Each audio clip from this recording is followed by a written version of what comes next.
Welcome to a bonus episode of Thou Shalt Not Suffer, the Witch Trial podcast. I'm Josh Hutchinson. And I'm Sarah Jack. Today we talk with Gail Liscio and David Wright of the Stratford Historical Society, as well as author Richard Ross.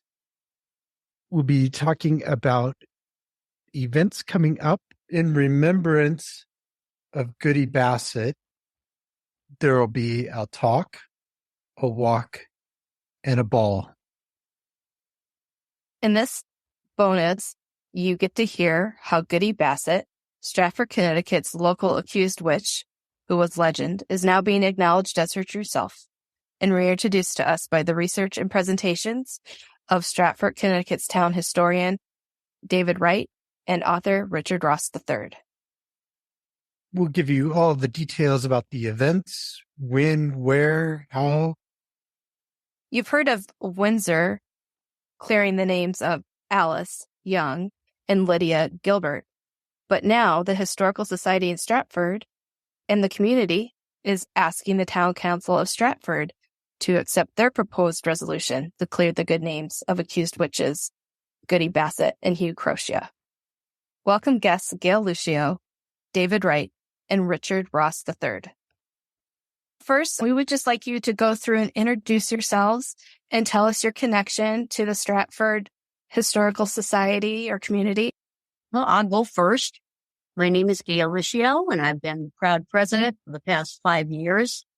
Stratford is pretty much my hometown, so I'm very proud to have reached this pinnacle in my older years.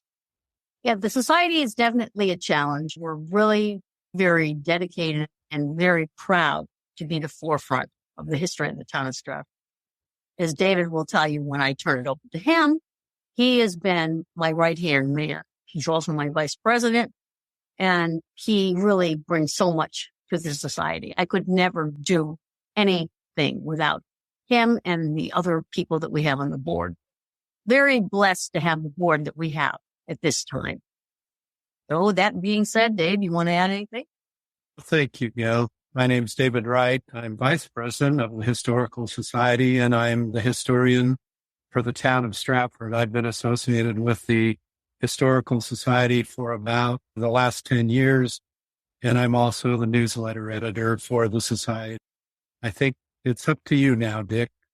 My name is Dick Ross. I go under, of course, my real name, which is Richard S. Ross, and I go under the third because it's somewhat of a common name. And I noticed when I first put my first book out that it was getting confused with my son and a whole bunch of other people. So that's why I have added the third on there. Just to briefly tell you, this is my first book. It's called Contagion in Prussia in 1831. And it's a book basically about epidemic disease. And I came out in 2015, and it's a very interesting, good book, and it's done very well. And my second book is this book called Before Salem, Witch Hunting in the Connecticut River Valley, 1647 to 1663. And to tell people it's nonfiction. Obviously, I'm a historian. I have a PhD and an MLS. I was the head librarian at Trinity College from about 2000 to 2015, I believe. I never can get my dates straight. But anyway, I do in history, though. And I retired, and I've been doing I do a lot of talks and got involved in a couple of historical societies. And every year it seems like people are more interested in the witchcraft business and witch trials, et cetera. So I'm very happy about that. And I like to go out, and I particularly like to go to libraries because I have an MLS, as I told you, and I like to talk to people there, but I also do historical societies. So that's about what's going on. Thank you so much. Now we'd like to hear some more about the Historical Society. What can you tell us about that, Gail? 2025 is our 100-year anniversary. We have a lot of things planned for the celebration. Right now, we have begun charging Goody Bassett with our first ever inaugural ball, which we always have heard the legends of Goody Bassett and whatnot. They were mostly legends. Now, David has informed us that there's been so much more information that has come to the fore in the past 10 years that makes her more of a reality than a legend. but we're really looking forward to it. It's going to be May 20th. I'm sure you've heard, us mention that we've done very well already with solicitations from town people to sponsor. We're really psyched. That's about the only word I can use. We're really excited about this. We really are optimistic for the coming few years until we get to our 100th anniversary. We're really excited for the resurgence you guys are experiencing too. David, it sounds like you brought some of the story to light, and the intersection of lore and the history is really interesting and important. How did you gain your understanding of her? Well, Goody Bassett's been in our history since the first histories in Stratford were written. And if you go back through time, it's the one consistent story that's told throughout our history. Interestingly enough, the home that really began the society formally, the society was formed to preserve the Captain David Judson House, which is located on Academy Hill Road in Stratford.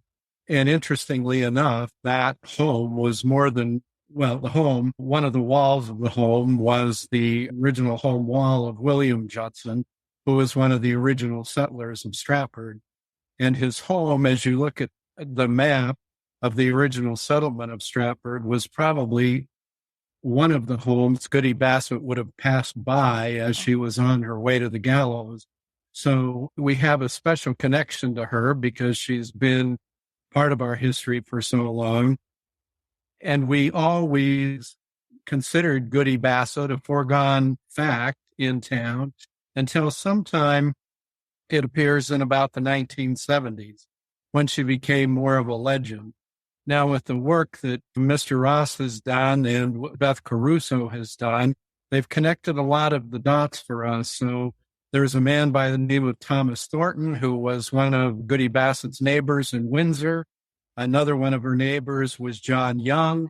And interestingly enough, all three of those people ended up in Stratford. 1650, Goody Bassett and her husband came to town. In 1651, Thomas Thornton and John Young came to town. We always knew that, but we didn't realize the connection. And what Beth Caruso has done in her latest article in the Connecticut History Review is really tie those three individuals together.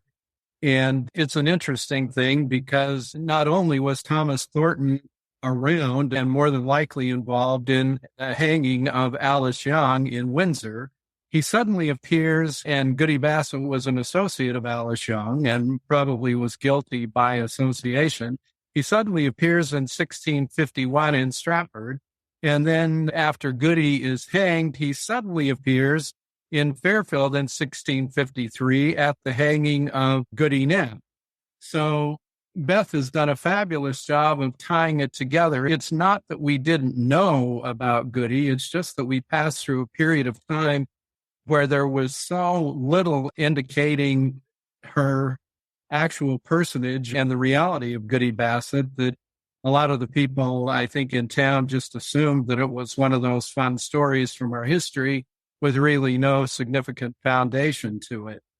So as we've been able to learn more, and as people like Mr. Ross and Beth Caruso have been able to tie things together, it's pretty obvious that we're talking about a very unfortunate woman with a very unfortunate set of associations, one of them being Thomas Thornton, and they all seem to come together for us in 2023, which really made it a watershed opportunity for us to talk a lot about Goody Bassett and to make our attempt in town to exonerate her from the charge of witchcraft in the town. And then hopefully we're able to celebrate that exoneration in May, which is on roughly the day that Goody Bassett was hanged in 1651.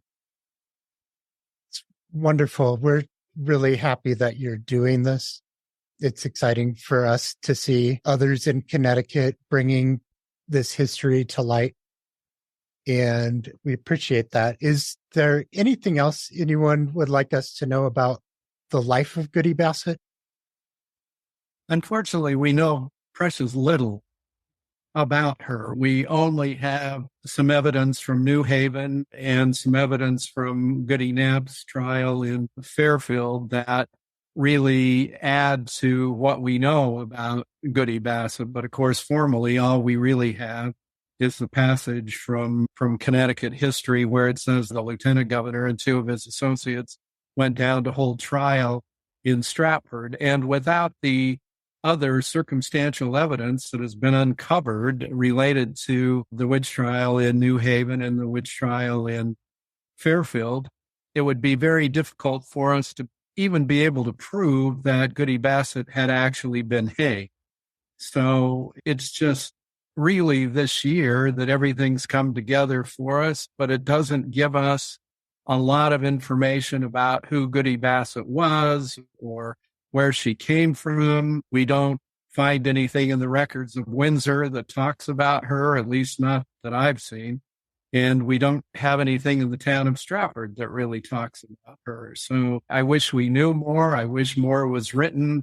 I think Beth Cruz has done a fabulous job of explaining to us why we don't know more, but it's just unfortunate. And so we have to fill in the blanks with other associated pieces of information that we can bring together and put some meaning to her life and how she ended up being accused of witchcraft. I don't know if you'd like to add anything, Dick, to that. You're certainly much more knowledgeable than I on this topic. Yeah, I haven't seen Beth's article yet, and I'm gonna try and get hold of it to read it because obviously I need to look at the sources, and it sounds pretty legitimate from what you're saying. The one thing that I noticed when I was doing my research was that I believe, and I've seen other reference to it, that she was married to Thomas Bassett, and he had come over on the ship the Christian, and he was a carpenter. And I believe he's the one that married Goody, whatever her first name was. We don't know. Maybe there's more in Beth's article. As I said, I haven't seen it. But the thing that's interesting to me was that, so Alice is hanged, as we know. Goody gets accused of being a witch through probably association in some way. Lydia Gilbert, who gets hanged in 1654, was also from Windsor, and I believe was also had some kind of connection with Young. And I don't think Bassett, but she might have, because I think Bassett left in 1640, 1641. But Lydia was in jail in 1642 with the guy that she eventually married. And then Mrs. Marshfield, or good woman Marshfield, who left and went up to Springfield and was accused of being a witch too, up there. She never got hanged or anything like that, but she was accused by another woman who ended up actually being tried for being a witch. So anyway, but to me, there's some kind of, all of them probably represented, just to say this, and I could be wrong, but they seem to have represented, like, for example, Mrs. Marshfield's husband was really, he lost a lot of money, caused a lot of economic problems in the town of Windsor, and deserted his family. And obviously she had gone down in status because she must have had pretty good status when she first came over from England in the West Country. So I think all four women had some sort of lower status in the community than the other people, many of the other people that lived in the town of Windsor, because a lot of the other people in the town of Windsor were, from what I could tell, pretty well off when they came over, and they knew each other. They were like yeoman class, et cetera, et cetera. If you lost status at that time, it meant that you obviously didn't have the favorability of God. Let's put it that way. And then are you also acknowledging Hugh Croscia? How we found that was, I think there's a book called Connecticut Witch Trials that appeared in. The book was written, I'd have to check, in the 30s, but Hugh, as Stratford's other witch, he was actually accused in what is today's Bridgeport. But he was tried and found essentially innocent by ignoramus, or they returned a verdict of ignoramus, which meant that they didn't have enough evidence to convict. He was never hanged. He, I'm sure, had to leave the community or experience a lot of distress continuing to live in the area. But we also had the benefit of it being 1692, and because Governor Winthrop had largely put an end to witch hanging when he returned from England in 1663, Hugh, while accused, the charges were dropped against him. We're including him in at least the resolution that we're presenting to the town council. Since we're talking about Goody Bassett, it seems good to just remove the curse of witchcraft everywhere that we know that it existed in the town. And Hugh just happens to be one of the unfortunate people that got swept into that. We know a little more about Hugh than we do Goody Bassett, not a lot about his life, but there is significantly more written about him in the trial. And so we can substantiate his charge of witchcraft and a little bit about the court proceedings a whole lot better than we can with Goody Bassett. What can you tell us about the events that you have planned? We have the honor and privilege of having Dick Ross come to town on the 27th of April. He's going to do a presentation that I'm not sure what Dick's calling, but for marketing purposes, we're calling it Before Salem, a little bit of a takeoff on his book. I had the privilege of being able to hear Mr. Ross in Naugatuck back in 2019. And since everything else was coming together for this year, I thought it would be really nice to have an expert come to town and talk about the Connecticut witch trials in general. It seemed to make more sense to have all of the witch trials brought together for people to think about why we got there, how we got there. And I think it puts a little more meaning to what we're talking about as it relates to Goody Bassett, since we don't have a whole heck of a lot of information about. We're in the process of creating a resolution that we want to present to the Stratford Town Council. I don't know what the council's reception is going to be. I'm hoping that with the activity in the state legislature and what the Connecticut Witch Exoneration Project is attempting, that maybe that will motivate them a little more. We're going to, of course, let them know that Windsor has already done this. We've patterned our resolution after Windsor's, and we'll be submitting it to them in the month of March, just as soon as we can finish crafting. And then in May, in early May, the 3rd and the 10th, we're going to do a couple of walks attempting. We can't do it with anything but speculation, and some of the streets don't even exist in exactly the same places as they did in 1651. We have a really good map of the settlement of Stratford. It was done in about 1660. And so we're going to try and use that to retrace the likely path that she would take. And what I've done is looked at the shortest path from what would have been the original Congregational Church at that time to Gallows Brook. And I think taking her there, they probably would have chosen the shortest path possible to get there. So I'm, of course, taking a great deal of liberty at trying to retrace that path based on the fact, particularly, that some of the streets aren't even on that original map that we'll probably be walking on. But I'm going to attempt to come as close as I possibly can. And we know who lived in all of those homes. And some of the people who would have been living in those homes would have been the original founders, and they would have been very powerful men in town. And I think what I want to do as part of the walk is talk about who those people were, because Goody wouldn't have found her way to the gallows without the complicity of a number of the more powerful men in town. And so I think it will be helpful to talk about some of those people that were living in town and describe when they came to town and where their homes were. And we're going to talk a lot about Adam Blakeman, who really led the first 47 settlers to the town of Stratford in 1639. Then, as part of our gala on May 20th, hopeful that Mayor Hoydick is going to read a proclamation which will essentially proclaim Goody Bassett Day and explain that the town of Stratford, as she currently governs it, is doing what they can to absolve Goody from the charge of witchcraft that was brought against her. So we've got a pretty full next couple of months. We're looking forward to it. I'm really hoping that we'll have a really good turnout at Mr. Ross's presentation. We're hoping that you can help us with that. The walk, certainly anybody is going to be welcome to attend. So we'll certainly let everyone know if the demand continues and people want to have additional walks. I'll be happy to figure out what we're going to do with those. But I wanted to have them before the gala and when things ramp up for us. So that's why they're planned when they're planned, and we'll see what happens. We're really looking forward to any help we can as far as, promoting the ticket sales for the actual ball. It is a fundraiser, emphasis on fund, D-F-U-N-D. And we just need as much participation. I love the idea of exoneration, but we just need live bodies there at the bash as well to just celebrate and bring us back into the forefront of the town of Stratford. David has been great with the walks. People love them. He's a great orator. But as far as anything else goes, whatever help we can glean from anyone, more than grateful. So I thank you very much. You're welcome. And how can people purchase tickets to the events?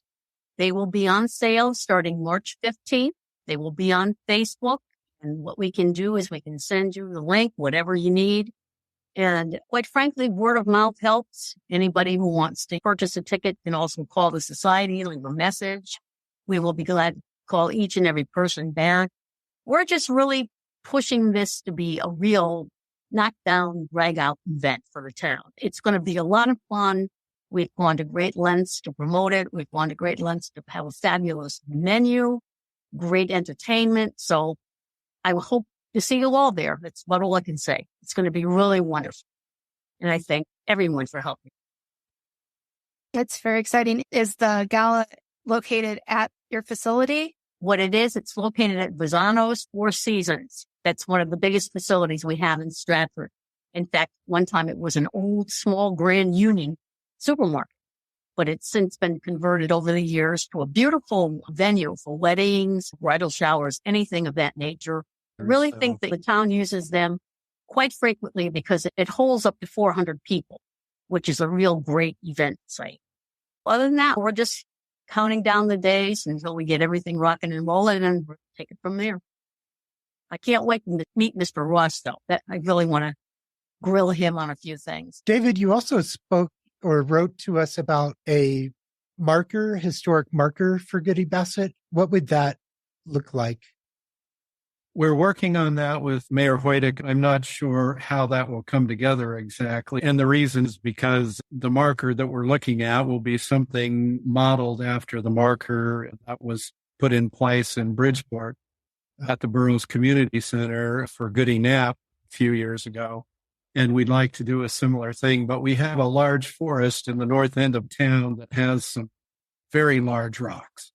And it was originally a quarry, actually. And one of the markers at the place we'll be beginning the Goody Bassett Last Mile walks was actually brought from Roosevelt Forest. It's called the Max Harbor marker. And we'd like to do something like that. We like to place it in the center of West Broad Street. It will probably be very near where I-95 crosses West Broad, which won't be far enough north by probably 100 yards to where Gallows Brook would have run. But we have to work with the property that we have at this time. And if we were to put the marker where we think the gallows were that Goody was hanged from, it would be right in the middle of Metro North's railroad tracks. And we're thinking they probably wouldn't approve it. We're moving it a little further south. On West Broad, there's a strip of land that the town owns. The mayor has certainly been supportive of that, but now we're going to have to find a stone of the right dimensions and get it transported down to that location. So I just don't know that we can do all of that before May 20th, but that doesn't mean we're not going to try. The mayor's time is not open to us whenever we need her. So we kind of have to work around her schedule and the scheduling that she can give to us. So she's supportive. I've had the conversation with her already. And so just as soon as we can put that marker in place, it will be placed. That may take, I probably started talking to the mayor about this 4 or 5 years ago. It just, time passes much too quickly in some cases. And thank you both for all the information. I'm really excited for your community. They're very fortunate to have you guys working on this project, and I think it's going to be fruitful and wonderful. This has been Thou Shalt Not Suffer, the Witch Trial podcast. You'll find dates and links to all the events in the show description. Join us again Thursday. Subscribe wherever you get podcasts. Visit thoushallnotsuffer.com. Remember to tell your friends and family and anyone else who may be interested. You can support our efforts at endwitchhunts.org. Have a great today and a beautiful tomorrow.